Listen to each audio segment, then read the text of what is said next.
ආයුබෝවන් හැමෝටම Unlimit එක ඔයාලා සාදරයෙන් පිළිගන්න ලබනවා. මම ඔයාලට කියා දෙන්න දන්නේ කොහොමද Windows 7 genuine කරගන්නේ කියලා. මම ඔයාලට පෙන්නන්නම් මගේ Windows 7 කොහොමද තියෙන්නේ කියලා genuine status එක. computer right click කරලා properties යන්න. ඔයාලට පේනවා තව දවස් දෙකයි තියෙන්නේ මට. ඊට පස්සේ මගේ file period එක නැති වෙනවා. මේක තියෙන පොඩි software එකක්. මම යට description එකේ දාලා තියෙනවා software එක download කරන්න ඕන link එක. ඔයා එකකින් ගිහලා software එක download කරගන්න. මම ගාව කලින් software එක තියෙනවා මම software එකට යනවා.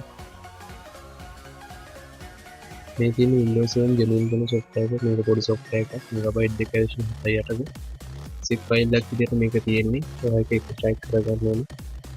file එක උඩ right click කරලා extract all. ඊට පස්සේ extract click කරන්න. මේ තියෙන්නේ software එක. දැන් software එක open කරලා බලමු කොහොමද මේ software එක වැඩ කරන්නේ කියලා. software එකට right click කරලා run as administrator click කරන්න. ඊට පස්සේ yes ලබා දෙන්න. මේ තියෙන software එක මේක වෙනවා trial period එකක් විතර තියෙන්නේ කියලා මම දැන් install කරන බන්න click කරනවා.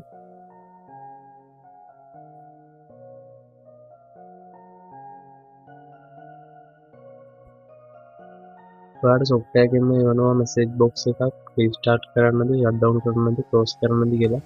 ඔයාට මේක Windows 7 genuine වෙලාද කියලා බලා ගන්න ඕන නම් ඔයාලා restart කරලා බලන්න. මම restart click කරනවා.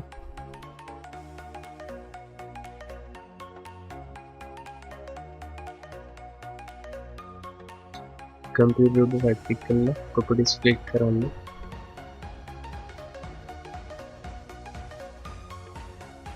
file period එකක් අයින් වෙලා තියෙන්නේ. Windows activate වෙලා තියෙනවා. ඔයාලට ඕන නම් ආයෙ Windows දැන් update කරන්න පුළුවන්. ඔයාගේ wallpaper එක back වෙලා තිබ්බත් Windows not genuine කියලා වැටලා තිබ්බත් මේ software එක හරහා ඔයාලට පුළුවන් ඔයාගේ Windows genuine කරගන්න. now subscribe කරලා නැත්නම් subscribe කරන්න. මේ වගේ තවත් වීඩියෝ ඔයාලා ළඟට ගෙන්න ගන්න notification bell එක click කරන්න.